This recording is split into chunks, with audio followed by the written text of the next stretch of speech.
Good afternoon, everyone, and thanks for joining me while we talk about tackling women's unique needs in leadership development, specifically as it relates to defining personal brand and presence. My name's Roseanne Holmes, and I am a talent and inclusion strategist here at D2L, and I'm very happy to have you join me today. Some housekeeping notes. We will be monitoring the chat as we go along, so if you have any comments or questions or want anything shared, please put it in the chat and we will stop every couple of minutes and see if there's any questions along the way. Okay, let's get started. Okay, so some basic assumptions for this topic. So I want to first of all say this before we get started. So what I am going to go over throughout this session is what I believe and we believe, and which is why we're sharing it with you. And so we're not here to convince you that our thoughts and feelings are the only way to approach this topic, but we're here to show you why we feel it's important.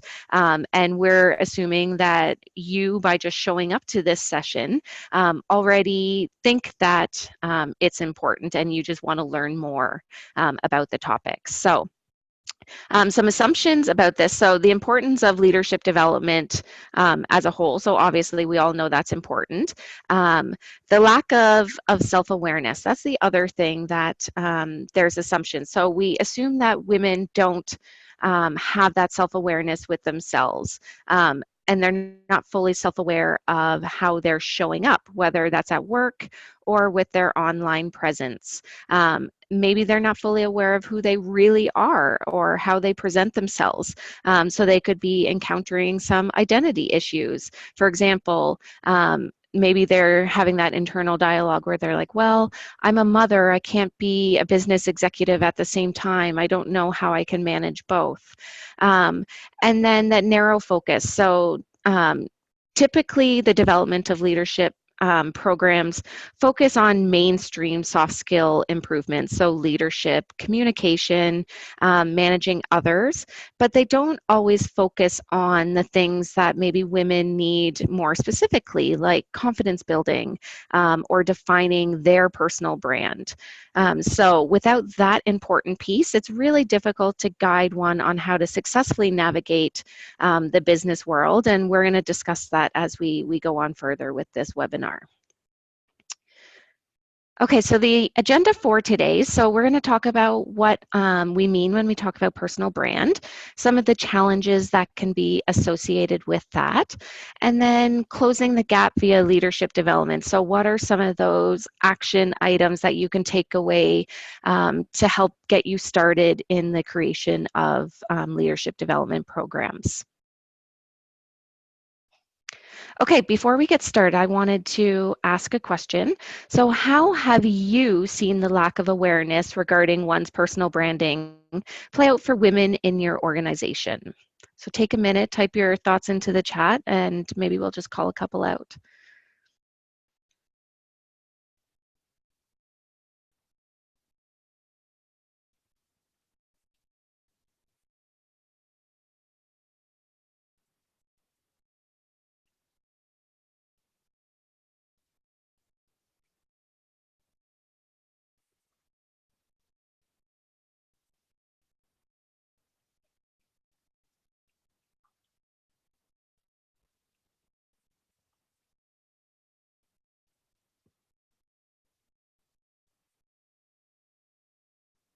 Lack of confidence, yep, that's a good one. One that we touched on our last webinar back in June. Not being asked to meetings, yep, that's a very good one as well. Sending the wrong messages, which in turn may impact their career progressions, yes. And then I saw one saying they don't understand what personal brand entails, so we're going to get into that. So hopefully that will be answered within the next couple of slides. Not applying for job opportunities, yep, potential negative impressions. Awesome, great, okay. So when we talk about personal branding, what do we mean by that? So simply, personal brand can be defined as the perception that people have of you compared to others in similar positions. So for example, let's say you're a recruiter.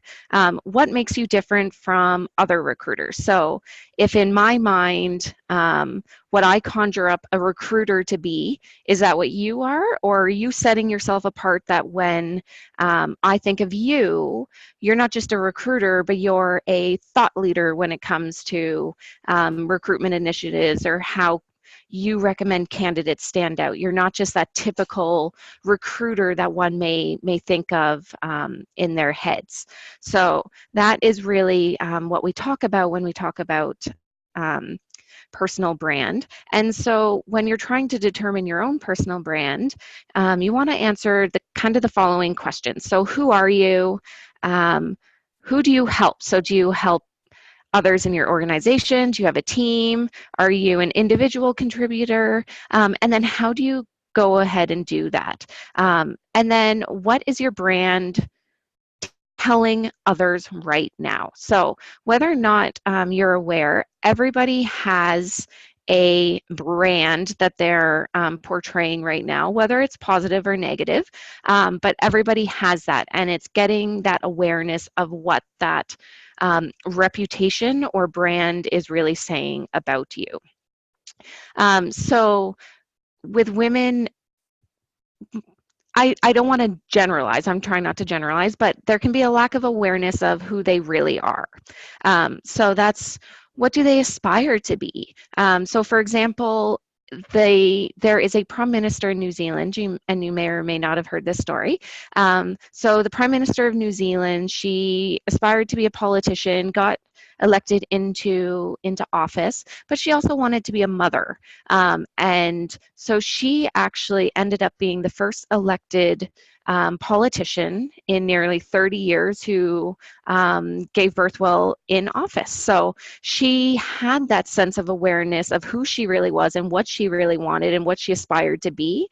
And now she's able to do both. She's a politician and she's a mother. So that's one example I like to call up there. How am I showing up is another good one. So if you're not a stuffy, formal type of person that wears full-on suits, then don't pretend to be one, because that can come off as fake or inauthentic. You want to present yourself in a way that shows your true, authentic self. And like I said, the brand that you're currently portraying may not be the brand that you think you're portraying. So it's kind of finding out what others think of you and what you think of yourself, and then finding that middle ground, and then working towards mitigating the gap between those two things. Hesitancy to show confidence. So sometimes women have the act of waiting on someone else to act for them. So whether that's speaking up for them in meetings or talking to them about potential career opportunities or promotions. Maybe that's because they're uncomfortable with the spotlight, or they don't know how to ask for things directly because they always take a back seat. If they're, say, a mother, it's you put your kids first, you put your husbands first, you don't always put yourself first. So maybe that's something that they show hesitancy towards.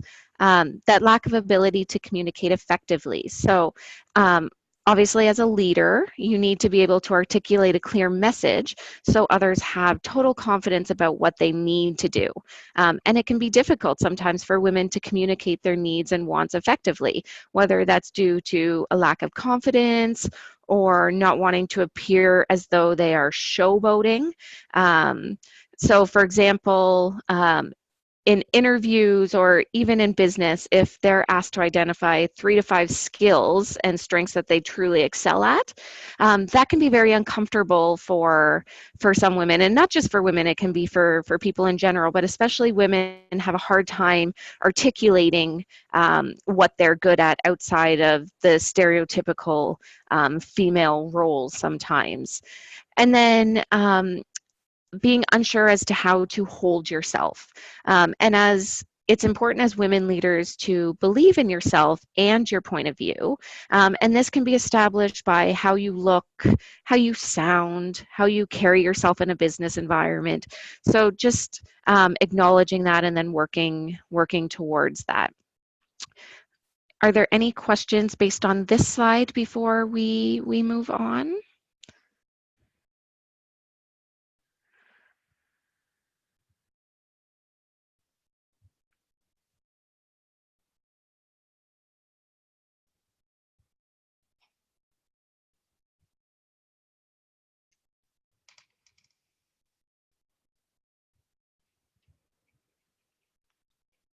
No? Okay. Okay, so another question for the group then. What are some of the challenges that current leadership development programs pose for women, in your opinion? Feel free to post them in the chat.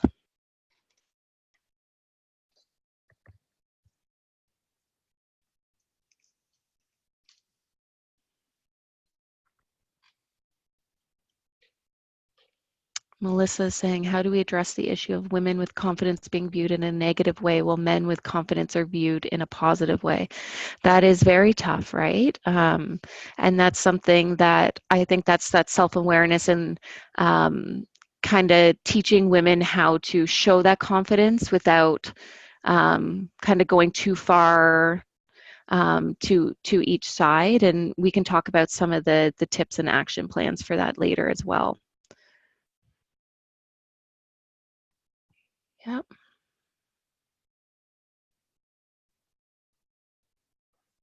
These are all really good comments. Assertive versus aggressive, yep. Women are sometimes shy on the showboating. It's interpreted as a lack of interest or confidence. Yeah, sometimes women don't always realize that if they sit back in a meeting and they're taking things in and they're not actively contributing or anything else, it can be seen more negative than what they actually intend. So it's kind of finding that appropriate balance between kind of having your voices heard and not having your voices heard at all.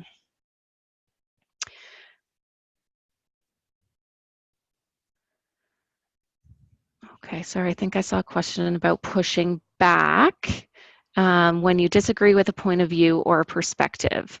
So that one, I always like to listen and then start by saying, okay, if I heard you correctly, this is what you said, and then just say, you know, I respectively disagree, or those are all very valid points, but here's my point of view. So saying that A, you acknowledge what they're saying, but B, maybe you don't 100% agree, and then you take off into your thoughts and suggestions on it might be a good tip for trying to mitigate that. Okay. Okay. So when we are building leadership programs with the end in mind, there are three things that we really need to consider when we're doing that. The first one is to consider your stakeholders.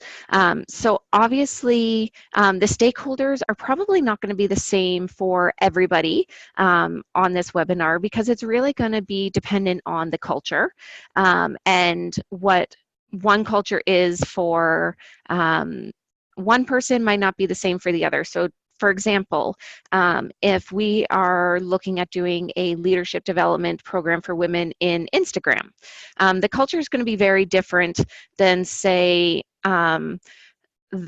that of a public accounting firm. So the stakeholders are likely very different, and the way that they approach it is probably different as well, with maybe the things they focus on, just because the environments are different from one another. The other thing to consider when you're considering stakeholders is the level of women who are going to be involved in this program.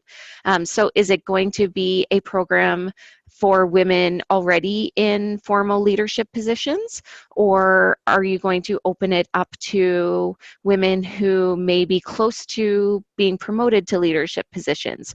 Or are you going to open it up even more broad and invite those who may aspire to be in leadership positions? Or do you have multiple leadership development programs, and you have kind of an up-and-coming one and then one that is there for more formal leaders, and maybe you focus on slightly different topics depending on where they are in their stage of their career, but that's something that you'd want to focus on as well. And then yes, it's going to be unique to women, but you also want to have it unique to the program, to the department, and the culture, as we spoke about before. The other thing you need to consider is, how are you going to evaluate? So how do you know if you're successful?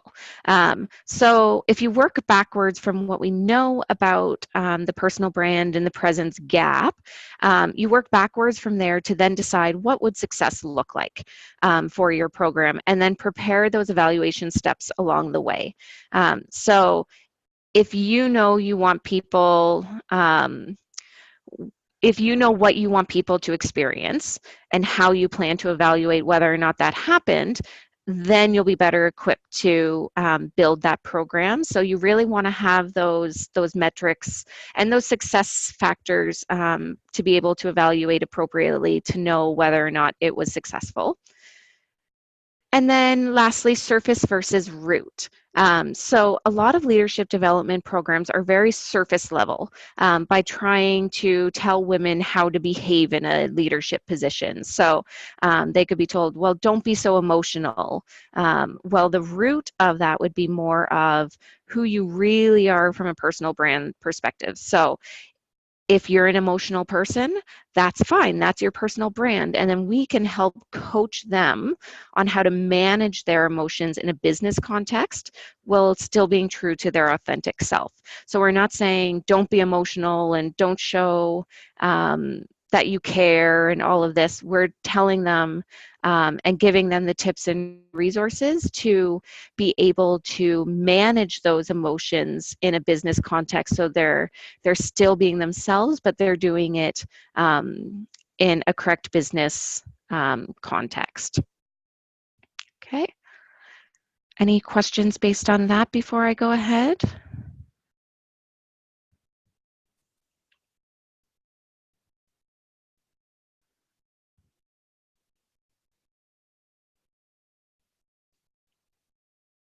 No? Okay, perfect. Okay. So before we get into sort of the action items and how to take the concept and then kind of implement it into a leadership development program. So if we're taking the overall concept that if women are truly lacking personal brand or self-awareness, and again, this is a very narrow focus. We're not saying there's things that are outside of our control, like the systemic barriers and all of that, but this is just that one narrow focus. And we try to consciously build our leadership program to leverage those challenges that we've acknowledged. Then what do we need to do? Okay. So we can close the gap with the leadership development by focusing on 4 different pieces of it. So the first would be really understanding the self. So there's really good research on this, and one that I really like is Janet Surrey. So she has some really great articles about this, but how you can actually put that into practice for this is maybe by some writing exercises, whether that's blog writing, journals, coaching exercises. That's another really good one as well. So maybe have another strong female leader at one of the sessions that they can share their own trials and tribulations, and maybe their story from where they started to where they are now, and the path that they took and the roadblocks that they encountered, if there were any. Storytelling is also a very good one as well, and that plays into what I just talked about. And then values exercises. So what I mean by this is having the participants really sit there and think about what are the things that they truly value. So not what their parents value or their friends value or their manager values, but what is it that they truly value. And if they are having trouble vocalizing that or coming up with that, then, if we don't know what you truly value, then how can you really know what direction to go? And really reinforcing that it's okay to express what you value. Okay. The second piece of content is knowing what their strengths are and what they can bring to the table. And again, this can be very uncomfortable for some people to express. And Tom Rath has some really good research on this as well, but some really good resources that can be used can be strength finders. If you don't know about strength finders, it's a really great tool to be able to use to determine what your strengths are, and then be able to play off of that. 360s are also a very good tool to be able to use to get that holistic feedback from a business perspective, to kind of understand how others see you in the workplace, and then give those developmental opportunities for you to be able to work on. Feedback gathering is another really, really good one. And when we say feedback gathering, it's suggested, or I suggest, going to your trusted network and asking them to rate you on your presence. So that will really give you that honest feedback on how you performed in situations where presence might have been needed. They are likely to give you that open and honest feedback. And then also ask people to potentially describe your leadership brand as it relates to your presence. Because you can't improve your presence if you don't have a clear objective sense in how others see you. And I know sometimes that's easier said than done, and sometimes you don't want to hear potential negative feedback from people.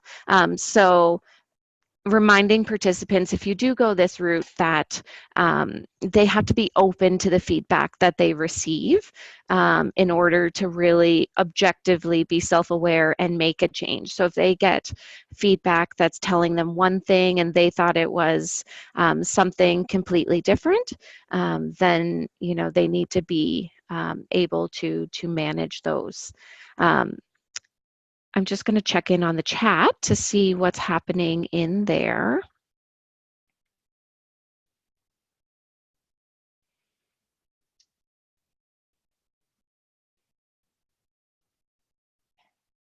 Any questions at this point?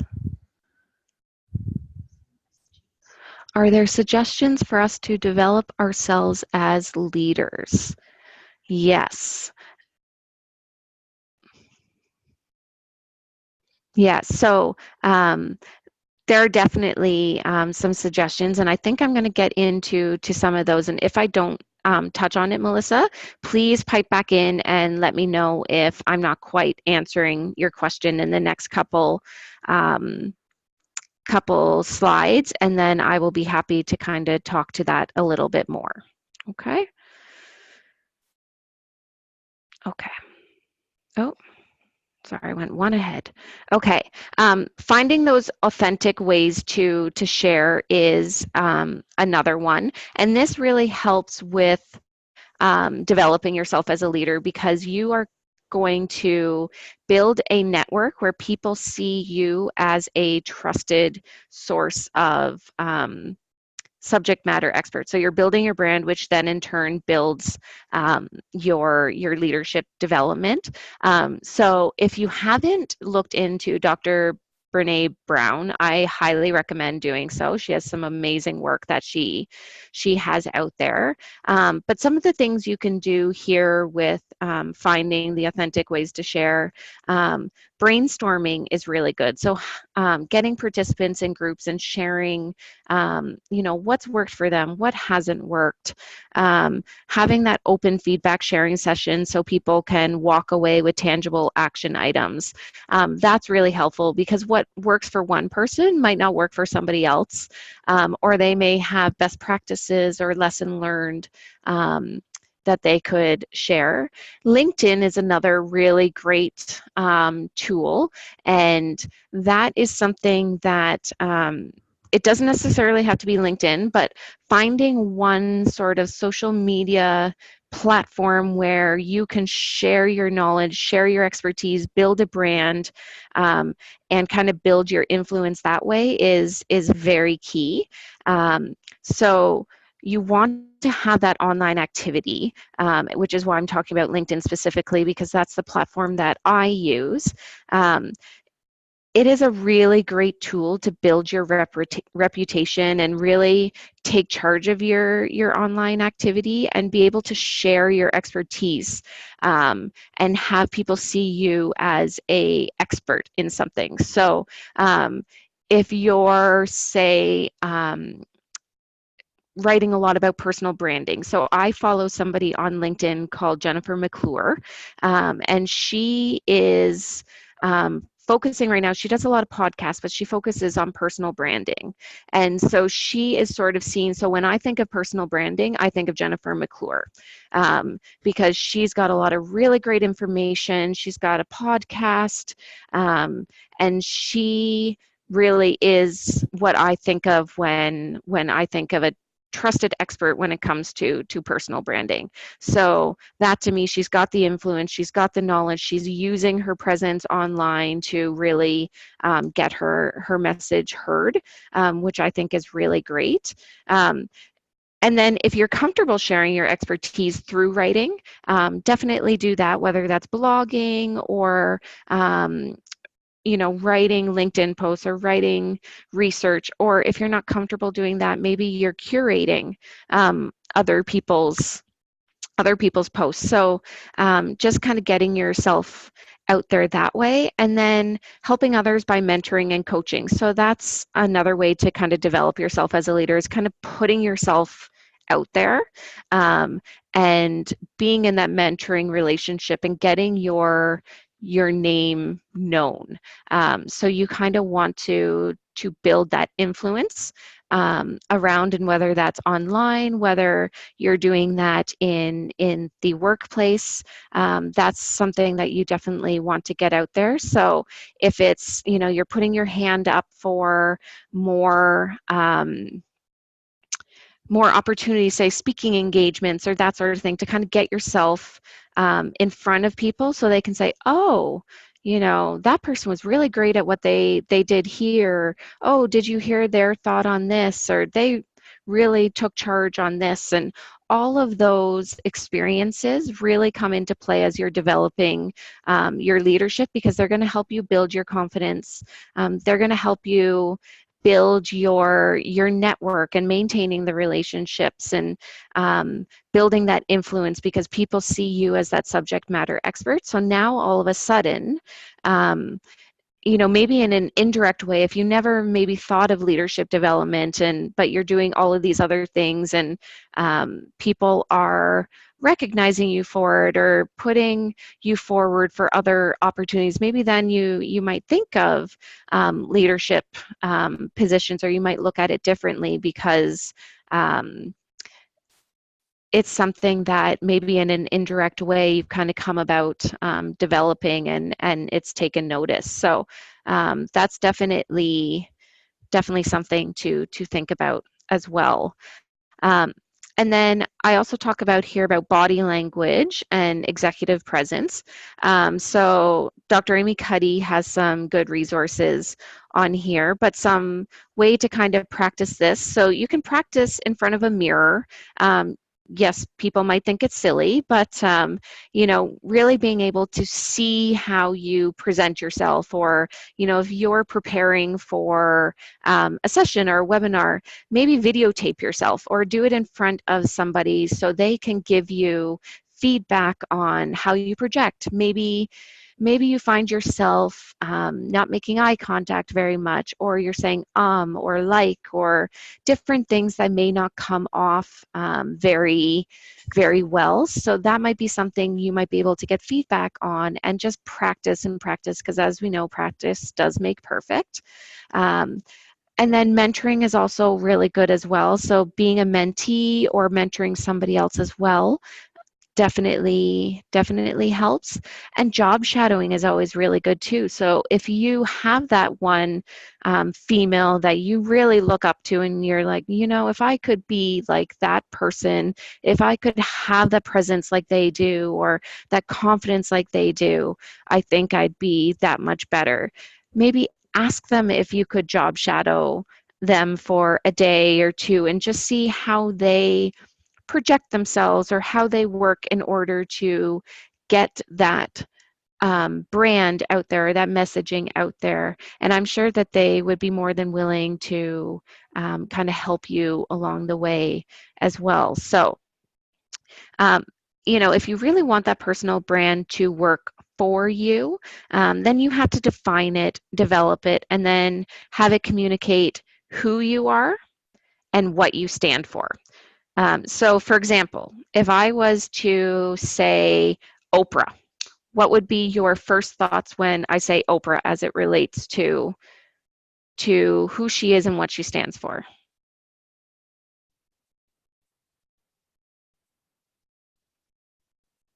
Giving, compassionate,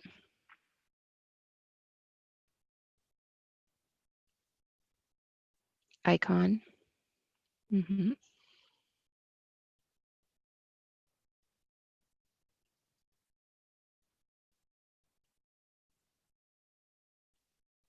Exactly. So everybody, you hear Oprah and all of a sudden you have something that you can say. Now, what if I said Martha Stewart? What would you say when I say Martha Stewart? Criminal. Yep. I was waiting for that. Chef, entrepreneur, crafty, successful. Exactly. So it's one of those things that you can have varying opinions on the brand, right? So Martha Stewart, she is very creative. She's very crafty. She's got her chef, but at the same time, she went to jail. So she's probably not proud of that, but people do know that, right? So it's definitely it's definitely something that you have to be aware of, and you want to work towards having somebody say something about you, um, about who you are and what you stand for, that fundamentally you're going to be happy with. So, and if you're not happy with what people are currently saying about you or what you stand for, then that is definitely something that you know, you can definitely work towards. And then just realizing that executive presence, it can be developed. It's not something that you have to inherently have when you're born in order to take on any sort of formal leadership positions as a woman. You can develop personal skills which can be effective in building greater presence, and they can be developed through self-reflection and attention and that image that we want to project in our interactions with others. So it's not something that if you're not born with it, you can't ever be it. So I don't want that to be the overriding message, because we can definitely work at helping develop those soft skills that will inevitably build your personal brand. Any comments before we move on? I'm just going to read a couple chat things here.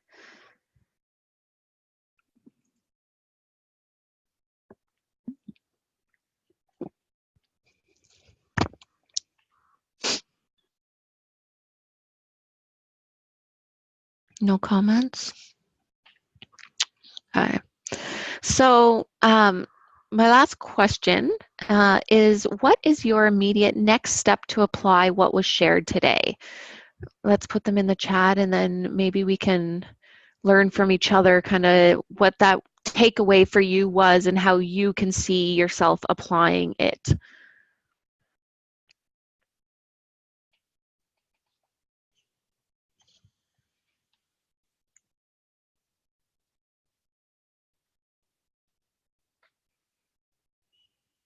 Yes, I definitely recommend exploring Brene Brown and Amy Cuddy for sure. Reaching out to the peers and having open, honest conversation. Yes. Knowing my strength and embracing them. That's hard. Like, it is definitely not easy to do, but the fact that you're aware enough to say that is great. Start publishing articles on LinkedIn. You'll be amazed that once you actually start publishing articles on LinkedIn and sharing your thoughts, how many people you've never talked to that all of a sudden start following you or start chiming in on things that you shared. I've seen that happen all the time, and I'm always amazed by, they don't necessarily always have to agree with my train of thought, but it's the fact that they care enough or they're interested enough with what I have to say to A, read what I'm saying, and then B, engage in a meaningful conversation about it. I find that fascinating. Live what you want to achieve, work toward portraying what you want to be known for. Very, very good point. Yeah, LinkedIn can be a pretty powerful tool for sharing what you know. And the other thing about LinkedIn too is following hashtags that you're interested in, because you will get access to a lot of different things. So they've got a personal branding hashtag. You can have women leadership hashtags. So definitely follow those, because that is really going to help broaden your scope on LinkedIn, and you'll get more reach that way than if you just kind of kept in a narrow lane way with LinkedIn with your connections. You definitely want to broaden that. And when you do post on LinkedIn, the other thing to keep in mind is to use hashtags in your LinkedIn post. So you do your thoughts, and then at the end, add some hashtags that are relevant to what you're trying to say. And that again will kind of broaden your scope and your reach with the messagings that you're trying to share. One thing that helped me with personal branding was writing a personal value statement. That is really, really good advice. I think that should be recommended for everybody on this call, and people who are not on this call, is to have that personal value statement. That's the thing you aspire to, and everything you do has to stay true to that personal value statement. I think that is absolutely key.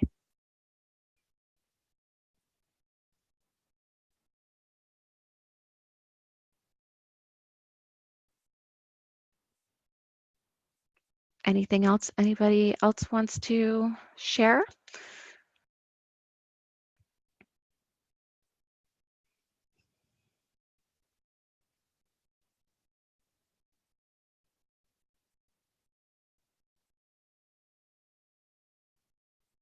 No?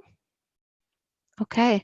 Well, thank you everybody for attending this webinar and for your amazing comments on the chat. I'm going to go back and read all of them, but I really appreciate your time and taking this journey with me as we talk about personal branding and presence. And I really hope that you all found at least one thing that you can walk away with and use in your own personal life or in your workplace as well.